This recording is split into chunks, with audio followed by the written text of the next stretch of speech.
রুচি করেছে এরম সংসার? এটা একটা সংসার? অফিস থেকে ফিরে এসে ভেবেছিলাম এক কাপ চা পাওয়া যাবে, তাও পাওয়া যায় না। এরম জানলে কোন লোক বিয়ে করতো?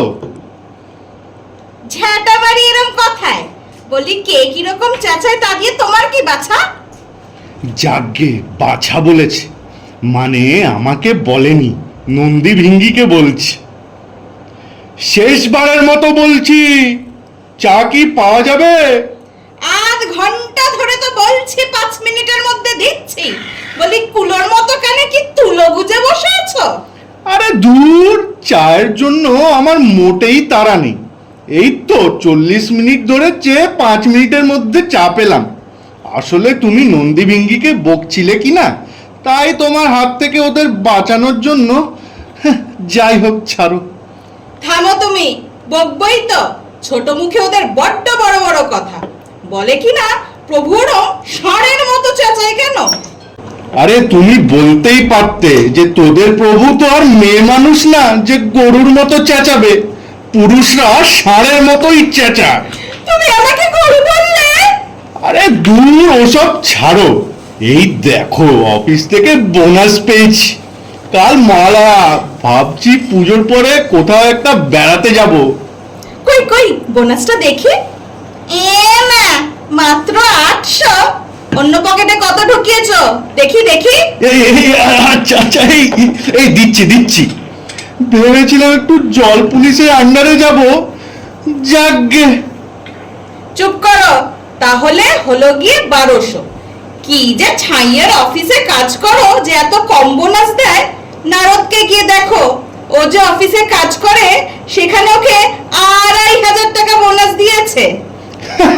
গুল, সব গুল। এখন সবাই 8.33%। মুড়ি মুড়কির এক দর। হ্যাঁ, লাস্ট বাজেটে গুড়ের দামটা একটু বেড়েছিল। বাবা, বাবা, তুমি চলে তো অফিস থেকে? তুমি কাল আমাদের সাথে মরতে যাবে তো? আমি কিন্তু সব প্যাকিং করে নিয়েছি। হ্যাঁ বাবা গণেশ, যেতে তো হবেই। তোমার মা কি আমাকে ছাড়বে না গেলে? ভেবেছিলাম বউটা কদিনের জন্য বাপের বাড়ি যাচ্ছে, একটু শান্তি মনে থাকবো। তা ওসব আর ভেবে কাজ নেই। বাবা গনসা, তুমি যাও, বাকি যা প্যাকিং আছে করে নাও। আর দাদা দিদিদেরও গিয়ে দেখো ওদের হেল্প লাগবে কিনা। এই যে শোনো না, এইবারে ভাবছি পুজোর ছুটির পরে কাশ্মীর বেড়াতে যাব। না না, আমি ভাবছিলাম দীঘা যাব, জগন্নাথ দর্শনে। কি আছে তোমার দীঘাতে? কাশ্মীরই যাব। আরে না, দীঘাই বেশ। সমুদ্রের ধারে বসে দুজনে বাদাম ভাজা খাবো। না, কাশ্মীর মানে কাশ্মীর। আরে আচ্ছা আচ্ছা, ঠিক আছে, দীঘাই। বললাম তো কাশ্মীর।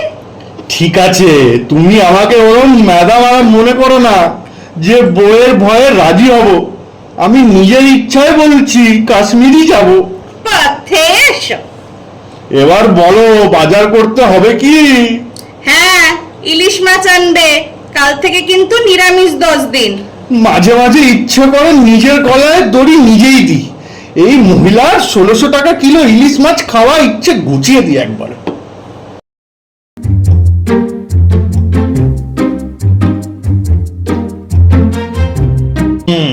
রান্নাটা বেশ ভালোই করেছিল কিন্তু গিন্নি। হ্যাঁ, রোজ 1600 প্রকার পঞ্চব্যঞ্জন না হলে তোমার মুখে রুজবে কেন? তোমার দেখা দেখি ছেলে মেয়েগুলো হয়েছে সেরম। শোনো, কাল ভোর ভোর বেড়াতে হবে মর্তলোকের জন্যে। অ্যালার্ম দিয়ে শোবে। আর এই যে দয়া করে আজকে আর ওই গঞ্জিকা সেবনটা করো না, কাল সকালে উঠে যেতে হবে। উফ, বাবারে বাবা, বউ না একবারে টর্নেডো।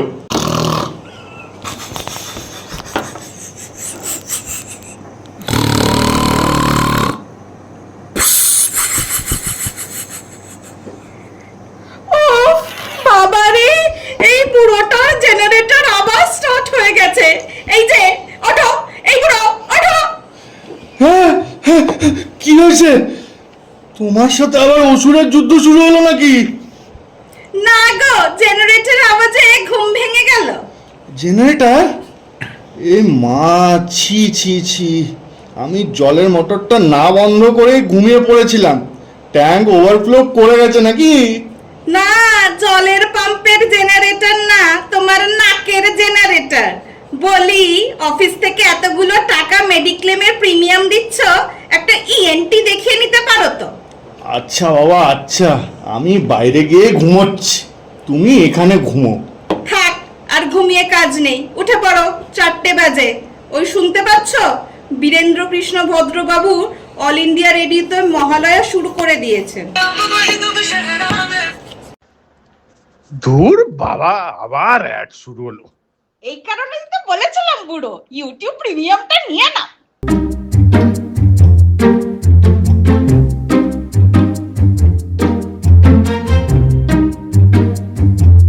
তাড়াতাড়ি চলো গিন্নি, ফার্স্টে শ্রীভূমি, তারপর কল্যাণী আইটিআই, তারপর দেশপ্রিয় পার্ক। উফ বাবা, কতগুলো প্যান্ডেল ঘুরতে হবে এই কদিনে। উফ, হ্যাঁ যাচ্ছে তো, এতগুলো ছেলে মেয়ে নিয়ে আর কত তাড়াতাড়ি হাঁটবো? এরম পুজোতে ভিড় আগে কোনোদিনও দেখিনি বাপু। সপ্তমী, অষ্টমী, নবমী যা ভিড় এই 3 দিনেই। এখন তো মহালয়া থেকে রেকর্ড ভিড় বলে খবরের চ্যানেলগুলো হেডলাইন দিতে থাকে। হবে না কেন মা? সবই ওনার অনুপ্রেরণা। আমার নামে উনি তো বড় একটা ভান্ডার করে তুলেছেন, তো উনি যদি একটু মহালয়া থেকে উদ্বোধন করে দেন, তাতে এত রাগ করার তো কিছু নেই মা। হ্যাঁ লক্ষ্মী, তুই ঠিকই বলেছিস। শুধু একটু রাস্তায় জ্যাম হয়, অটো ভাড়া বেড়ে যায়, আর কোনো বিশেষ অসুবিধা তো হয় না। শোন, আমার মতো তোরাও বিয়ে করে নে। আচ্ছা, আমার 25,000 টাকার OnePlus-টা কেমন হয়েছে দেখতো। এবার এটা দিয়েই ছবি তুলবো, এআই ক্যামেরা। এই চুপ কর তো তোরা, বাজে না বকে আমার মতো তোরাও একটা করে সাইকেল নিয়ে নিতে পারিস, তাহলেই আর হাঁটতে হতো না। সব স্কুলেই তো দিচ্ছে। সরস্বতী, তুই 26,000 বার চুপ কর প্লিজ। আর ওদিকে দেখ কি হচ্ছে। এই ছেলে মেয়েগুলো, বাবা তোরা একটু তাড়াতাড়ি চ। এবারে আবার সন্তোষের পাড়ায় কি সব সিঁদুরের অপারেশনের থিম হয়েছে। ওরা বলছে প্যান্ডেল বন্ধ করে দেবে। বোধহয় খুব জটিল অপারেশন, প্যান্ডেল বন্ধ করেই করতে হয়। পুলিশ নাকি সেরমই বলেছে। ওইটা আগে ঘুরে আসতে হবে তাহলে।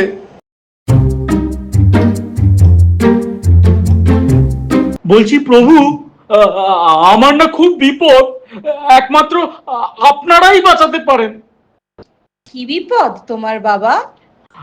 আসলে মা, আমার না একটা কনসালটেন্সি ফার্ম আছে, তো ওখানে যে সিনিয়র কনসালটেন্ট, সে হঠাৎ রিজাইন করে দিয়েছে। এখন পুজোর আর একটা দিন আমার অফিস খোলা থাকবে। আপনারা যদি একটু আজকের দিনটা আমাকে কোনোভাবে সাহায্য করে দিতেন, আমি পুজোর মধ্যে ঠিক একটা নতুন কনসালটেন্ট খুঁজে নিতাম। দেখো, আসলে আমরা তো এখন প্যান্ডেল ভ্রমণে বেরিয়েছি। ঠিক আছে, চলো, আজ তো সবে মহালয়া, আর লোকের উপকার করা তো আমাদেরই কাজ। এই বাচ্চাগুলো, তোমরা একটু কাছাকাছির মধ্যে প্যান্ডেল ঘোরাঘুরি করো। আমি আর তোমার মা একটু আজকের দিনটা এনার অফিসে যাচ্ছি।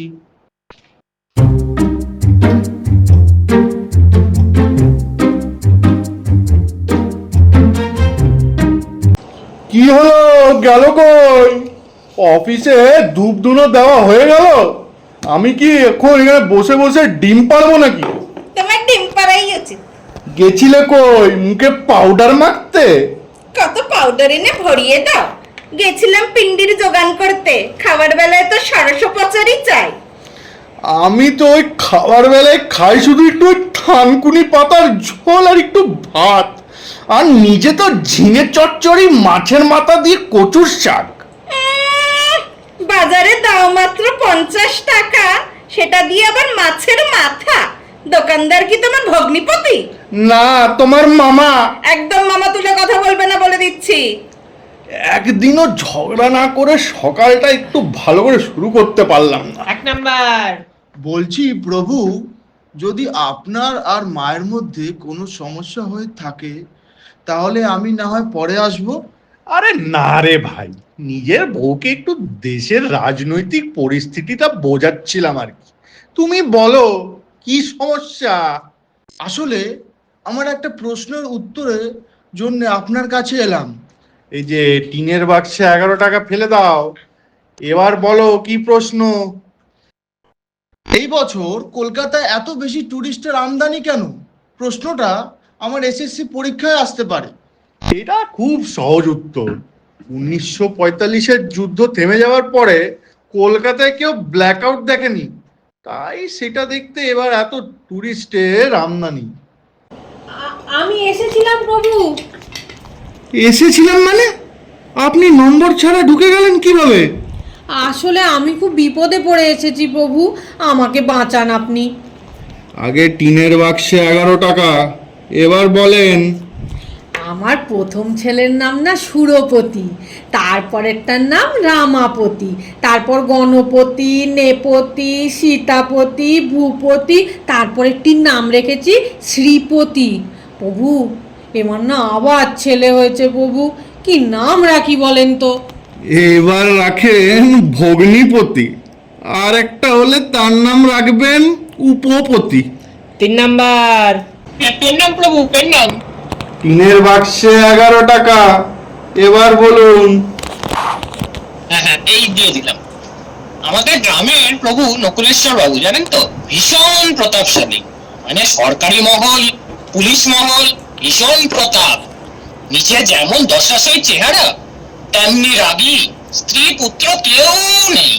আরে দূর মশাই, অন্য লোকের ঠিকুজি কুষ্টি নিয়ে আমি কি করব? আপনার কি সমস্যা সেটা বলুন। হ্যাঁ হ্যাঁ হ্যাঁ, বলছি বলছি, ওটাই বলছি।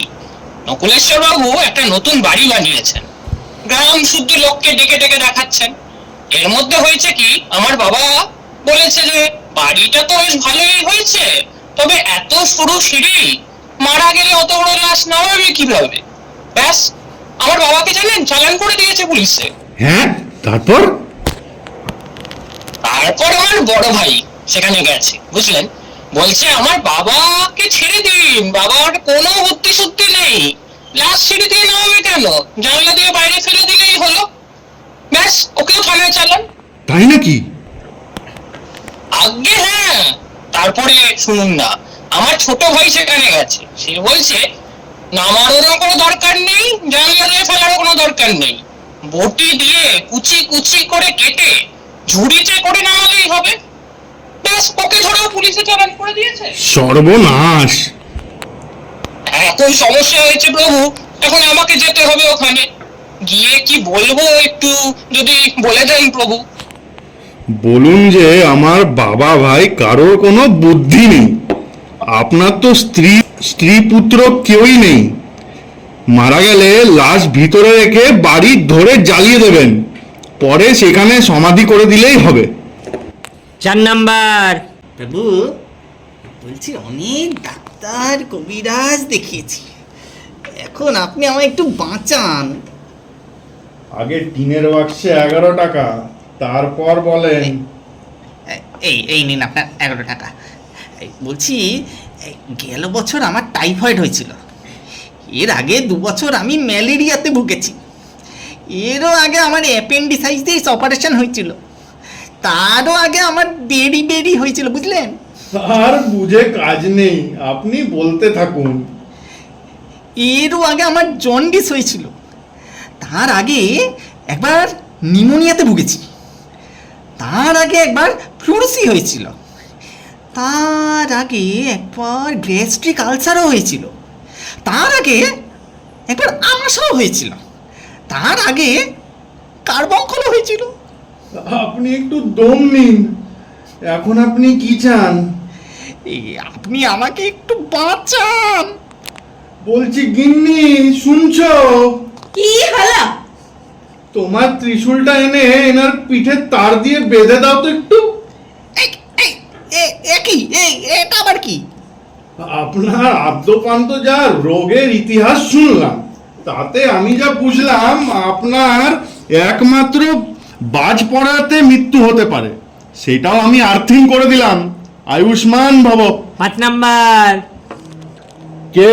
ভিতরে এসো, ভয় পেও না। আগে আমি ঢাকা মানে ঢাকার ভানু ভানু বন্দ্যোপাধ্যায়। হ্যাঁ, আপনাকে আর কে চিনতে পারবে না। বসুন বসুন, আপনার একটা চাকরির প্রয়োজন, তাই তো?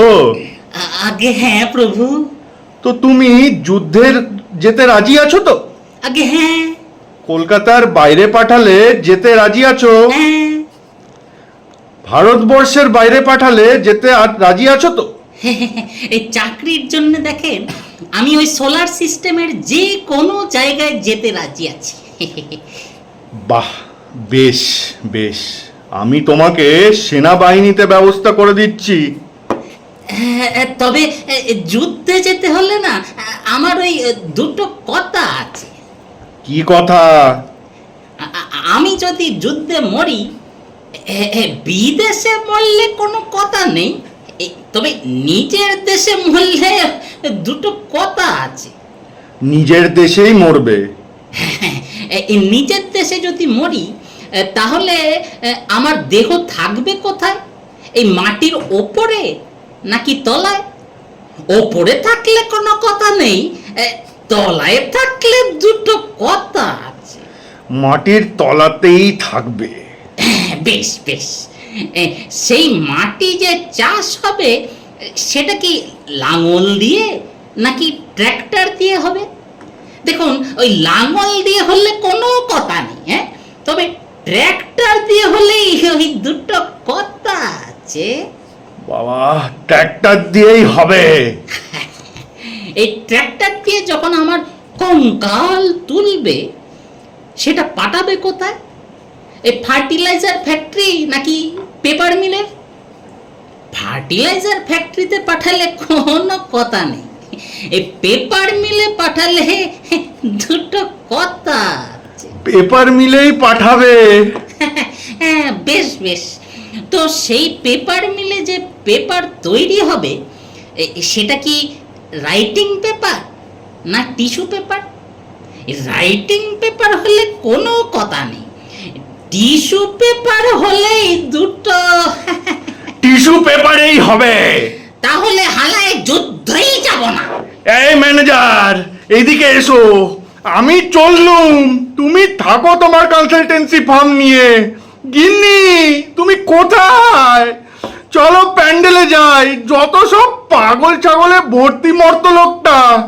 বাবারে বাবা, কিছুক্ষণে আমার মাইগ্রেন ধরিয়ে দিল রে। বলছি প্রভু, বাইরে না হাজার হাজার লোক তাদের উত্তরের অপেক্ষায় বসে আছে, ওরা ভেতরে আসতে চাইছে প্রভু। সদর দরজাটা বন্ধ কর, সদর দরজাটা বন্ধ কর। গিন্নি,